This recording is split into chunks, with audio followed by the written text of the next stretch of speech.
Hey guys.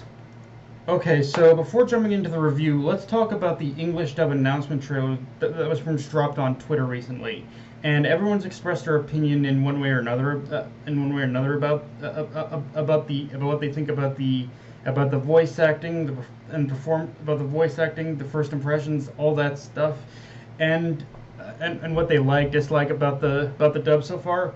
But after watching this trailer myself, there's an even bigger problem than just the voice acting that needs to be addressed, which is that the audio mixing was honestly more or less botched.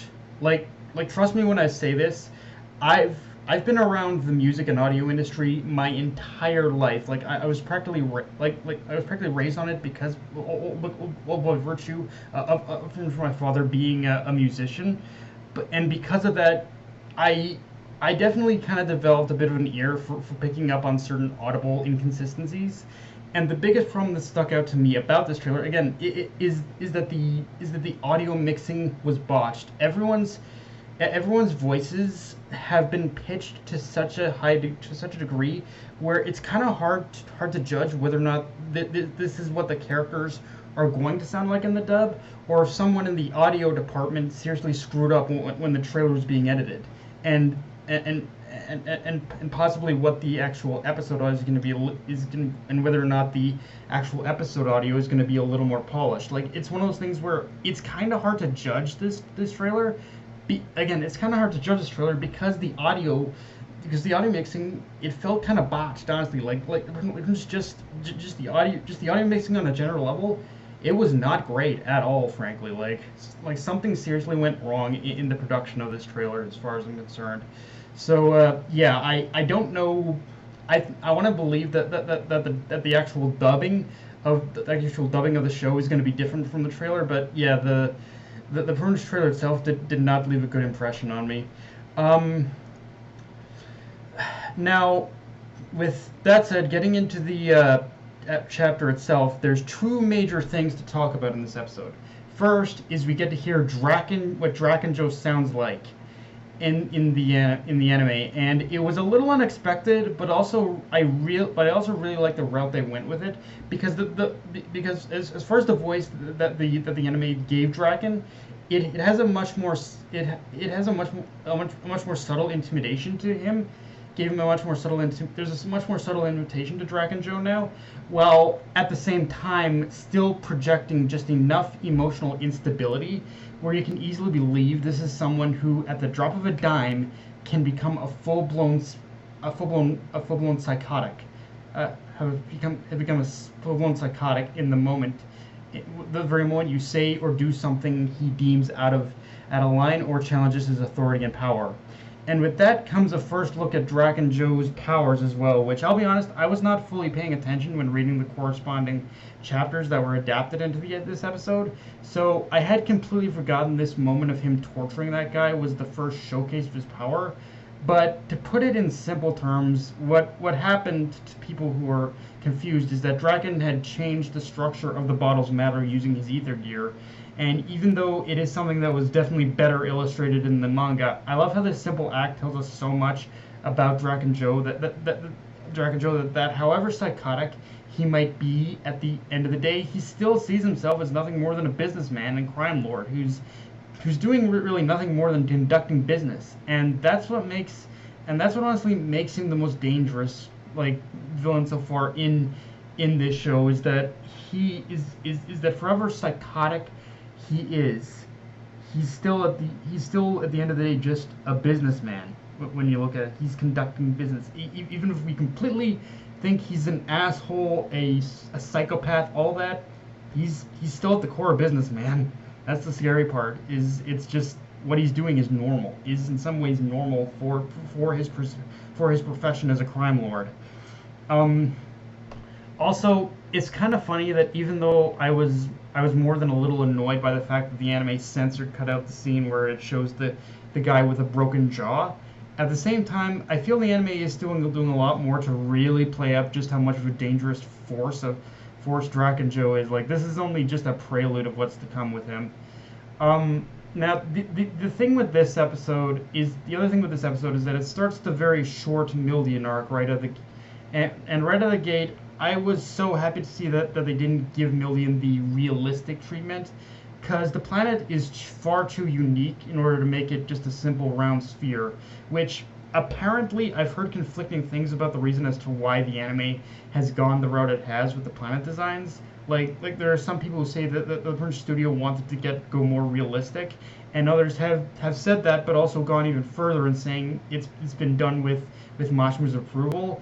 Which, if either case, especially the latter, is true, I have to completely disagree with that creative direction, because while I understand it's for the sake of making the production easier on the animators and artists, in some sense it feels like a betrayal of the creativity of Mashima's world he creates.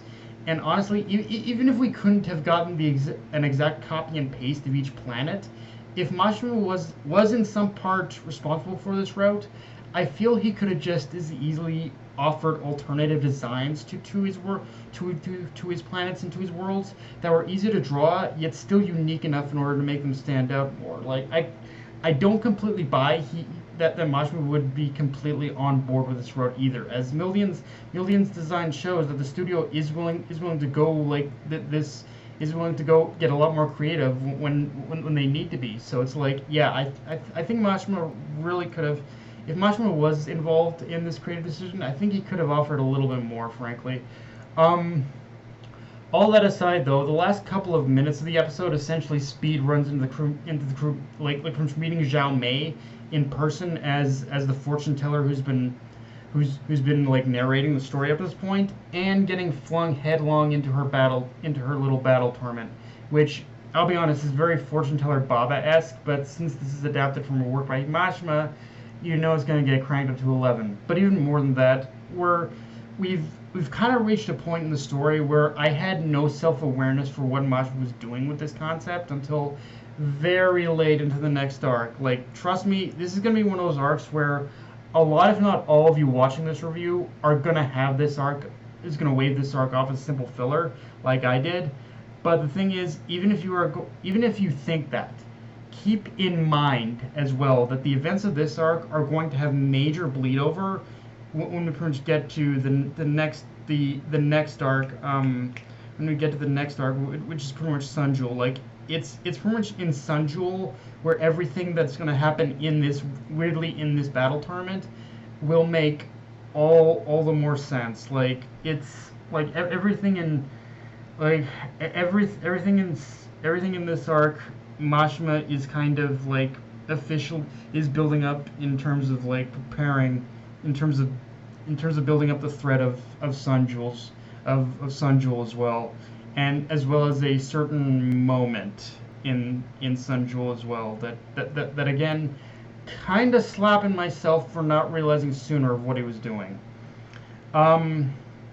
Another key thing to talk about, though, is Ivory starts up a conversation about Noah, the master shooting Starlight, possibly having a connection to the criminal underworld, and the way she theorizes everything, given the events thus far, it does put into perspective that everything so far definitely has been a little bit suspect, at least in the sense where there's more going on than just being mere coincidence, which, as we see in the episode itself, also leads to the reveal that Noah and Drakken are sort of working together.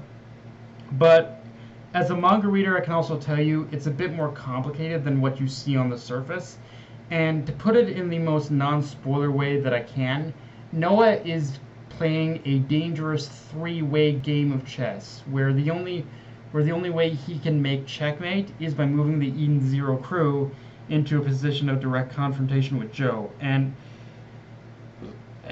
everything that's happened so far has basically been, again, as Ivory so eloquently points it out, has been sort of his way of has been Noah's way of sort of like kind of clogging up of being the cog in Drakken Joe's machine right now, of setting the Eden Zero crew up as being sort of the little bit of a quirk, the little quirk in the cogs of Drakken Joe's machine. With that said, we get a nice little bit of banter at the beginning of the episode between Herman and Ivory as well as the Eden Zero crew as a whole. And it's a moment like that which constantly serve to remind me why I like Eden Zero so much, because because whether it's a big bad or world-ending event, our characters face, it always comes back around to the relationships of these characters and how they interact off each other, and it does well at kind of just making the whole friendship act of the show not only feel believable but also very natural. Like nothing about the characters' relationship with each other feels necessarily forced or like it's being force fed to us. And yeah, through that we also learn like Pino's wish is to one day she wants to become human. And this is honestly where there's quite a bit of irony to her statement that people may realize. There's a lot more irony to Pino's statement than people may realize, because while Pino doesn't have any of the physical features that make her human, the fact is, throughout the short time she's spent around the Eden Zero crew, she's already becoming just as human as the rest of them. So by the time she practically makes her wish to turn into an actual human, that's just going to be a technicality at that point. Like, her development has already really been set in stone up to this point. Now, but yeah, guys, that's pretty much all I got for this review. If you enjoyed the video, like, comment, subscribe. I'm on Twitter and on Crunchyroll. And be sure to hit the notification bell, hit the subscribe button, and just share it around, guys. Death Knight of Anime, signing off. Later, everyone.